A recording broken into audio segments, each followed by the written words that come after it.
J'aimerais bien parler d'une histoire qui se trouve en 1 Roi, chapitre 1. Et ça parle de Adonia qui était fils aussi de David. Mais David, il a promis le trône à Salomon depuis qu'il était vivant. Et voilà que David, il est bien âgé, mais il n'est pas encore décédé. Il sort plus comme avant, il est réchauffé par une jeune fille vierge parce qu'il avait tout le temps froid. Mais voilà que Adonia, il commence à se autoproclamer roi, il fait un gros festin.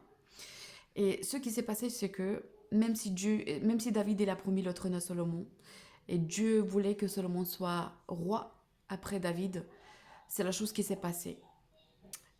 Et je veux dire que des fois, nous aussi, on a l'impression que la promesse de Dieu va pas s'accomplir dans notre vie.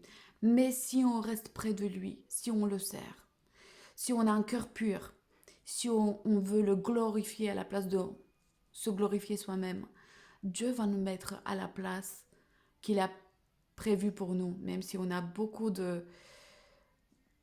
d'épreuves, même si on a beaucoup d'ennemis, même si c'est difficile, il va faire ce qu'il a dit qu'il va faire.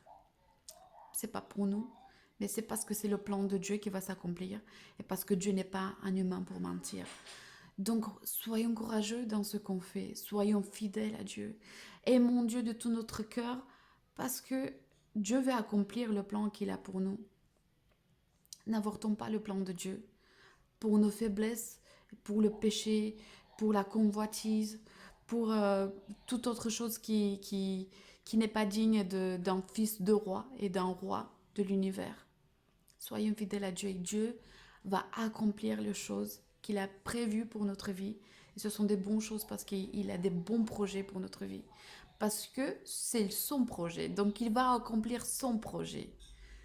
Donc soyons forts et courageux. Et malgré l'opposition, soyons avec un cœur droit.